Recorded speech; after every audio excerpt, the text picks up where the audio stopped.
Can you tell us a little bit about your upbringing and your background? Um, I am the son of Claude Alexander Sr. and Autrey Hickerson Alexander Smith. My parents divorced when I was 3 years old, so I'm the only child of them. My mother remarried when I was 5, and I'm the eldest of 3 children. I grew up in Jackson, Mississippi, in the home of 2 physicians, one a psychiatrist, the other a general practitioner. And so medicine was what I knew. They were my summer jobs, but the Lord had something else in mind. Our family was very involved in the political arena in Jackson and in the state of Mississippi. My father was Medgar Evers' physician, and he provided medical coverage for Dr. King during the Civil Rights Movement. And so civic and social responsibility were part of the ethos of our home, as well as spirituality. My mother, though a psychiatrist, was also the daughter of a pastor. And so I learned the scriptures from her at an early age. And I could ask for no better environment in which to grow up. All right, so you mentioned some names, Dr. King, Medgar Evers. Did those early forebearers of the civil rights movement, did they influence you in your life? Well, certainly the legacy of Medgar Evers did so. He died before I was born, but certainly his story was very much alive in Mississippi. Dr. King, when he passed in '68, I was 4 years old, but I remember the impact of his death upon my mother. And I was certainly told about him. And again, growing up in the South, in Mississippi in particular, people like Fannie Lou Hamer, Charles Evers, the brother of Medgar Evers, those individuals loomed large. Being able to meet people like Julian Bond, who was cool as well as relevant, those individuals helped shape my sensibility, as well as uncles who were involved in ministry. So there were 2 streams of my life, the spiritual and the socio-political, and they seemed to meld into one. Who do you consider heroes today? Any person or people that you consider a hero to you today? Well, Bishop Walter Thomas, pastor of New Psalmist Baptist Church, outside of my uncles, he has probably had the most direct impact upon me as a pastor, as well as a husband and father, just by his example.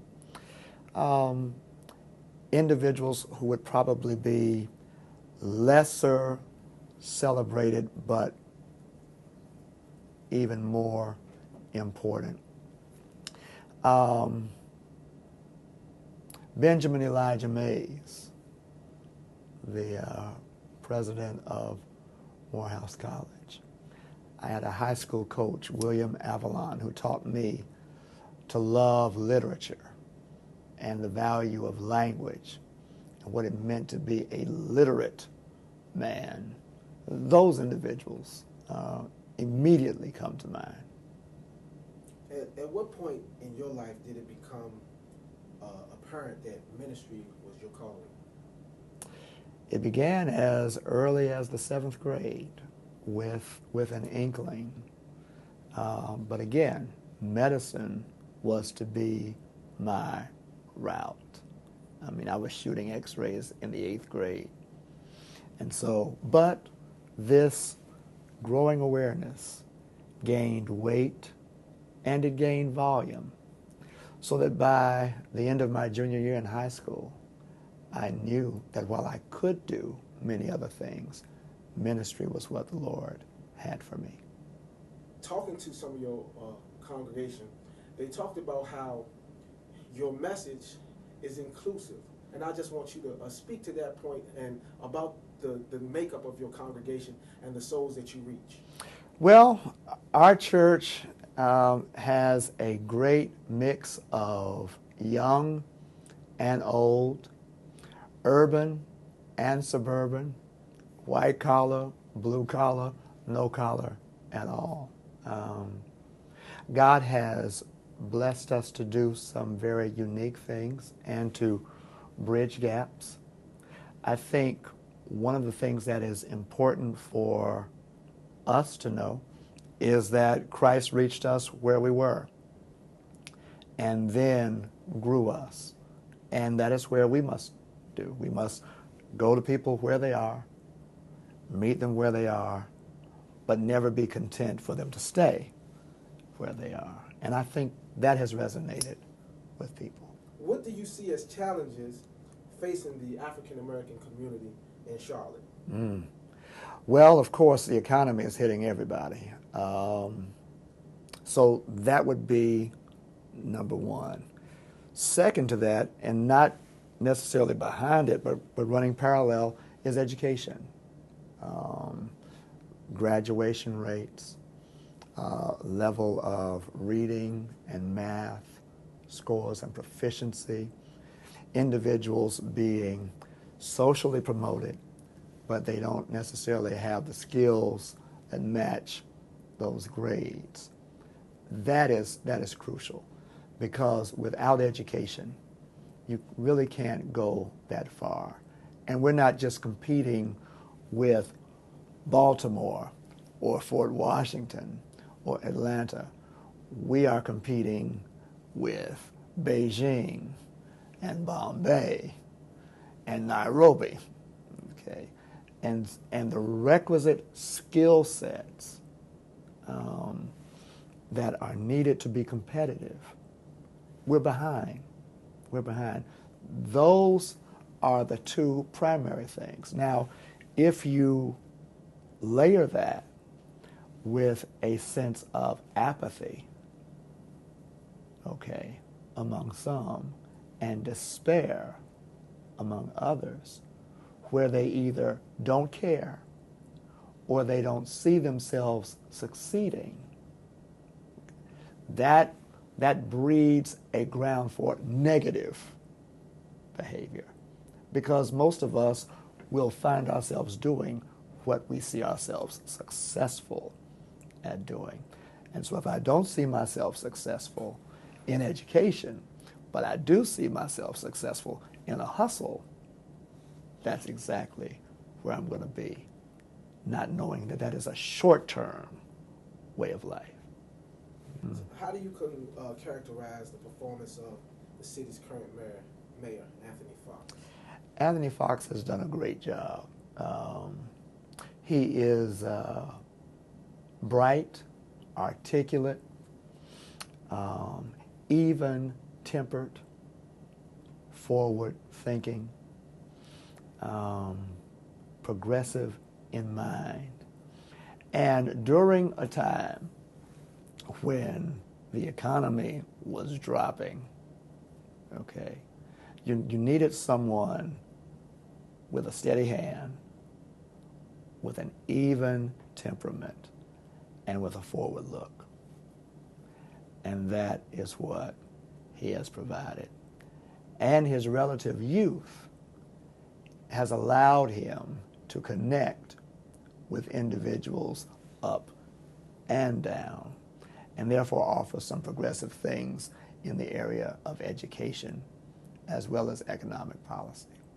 He's got a great future ahead of him, and we're fortunate to have him as our mayor. There's been a lot of criticism directed at the black church in past years for being out of touch with the needs of the community. How do you counter those charges, and what must the black faith-based community do today to improve conditions for African Americans? Well, I would start from the premise that oftentimes those who issue that critique really don't know what the church is doing. I would venture to say that, as is the case with the park, it's probably the case with Ebenezer, Not a lot of people know everything that you do. And one reason why they don't know everything that you do is that you don't publicize it, because you don't do it to be known. You do it to do it. So that would be one. We don't toot our own horn very well. And so because there's no horn being tooted,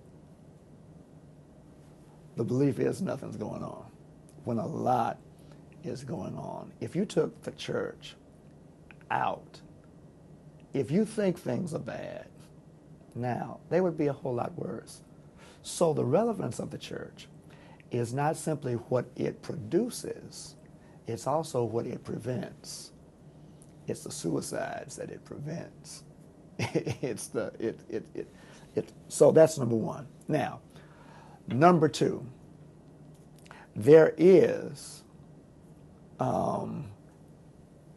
a gap as it relates to generations, okay, that has not always been successfully bridged, okay, under the assumption that some of the things at play in younger people would be a fad and would go away.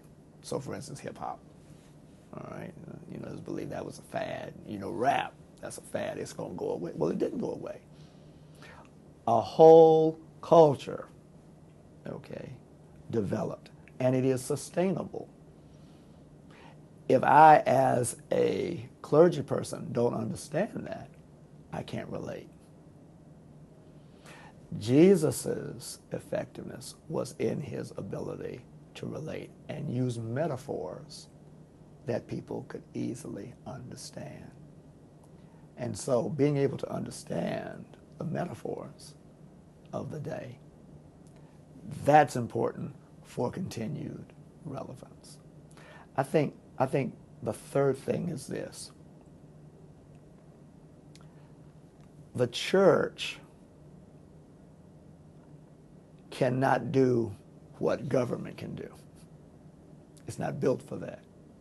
It can come alongside of government.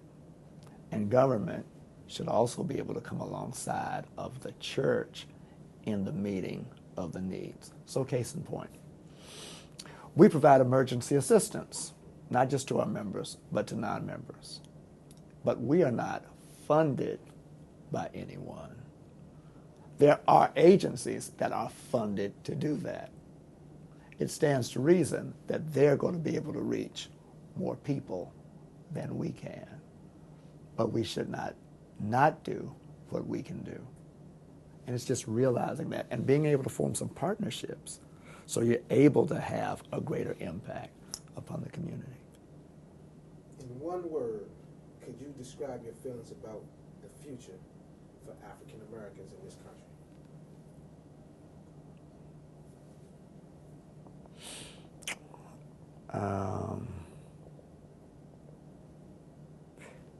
One word. Or two. Or two. If it could be two words, it would be pensively hopeful. And the reason why I use the word pensive is that there are some things about which we must be concerned if we're going to have a great future. For example, our murder rate, okay, our murder rate, this is nobody killing us, this is our killing ourselves, has the potential in the next 10 years of making us peripheral as a race. Because as we are killing each other, others are coming in, their birth rate is greater than ours. Their life expectancy rate is greater than ours. And therefore, they have the potential to drive change. And if we aren't careful, we'll be on the side watching it and not necessarily driving it. So The pensive part is being able to think through how do we stem the tide of our own self-destruction to be able to chart and experience the future that God would have for us. Have you been involved in this week's activities surrounding the Democratic National Convention?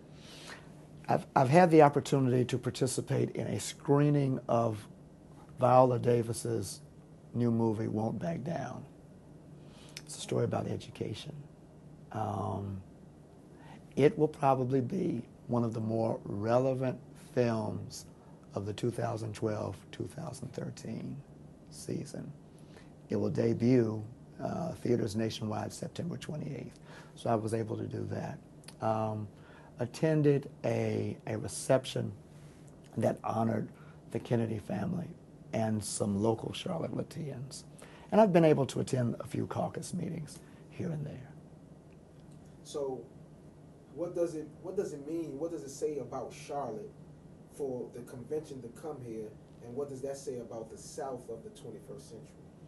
Well, it says that Charlotte is recognized as a new South city. It says that it is recognized for being the second most important financial center in the United States. It recognizes the importance of multiculturalism and racial reconciliation as a model for viability and sustainability in terms of cities. What it says in terms of the South is the whole notion of the center of gravity of the United States having swung to the South, as opposed to where it once was in terms of the East or the North or the Midwest. And it gives hope in terms of further development. We believe this gives us an opportunity as a city to show the world that we can operate on a global stage and that we're ready for business in that way.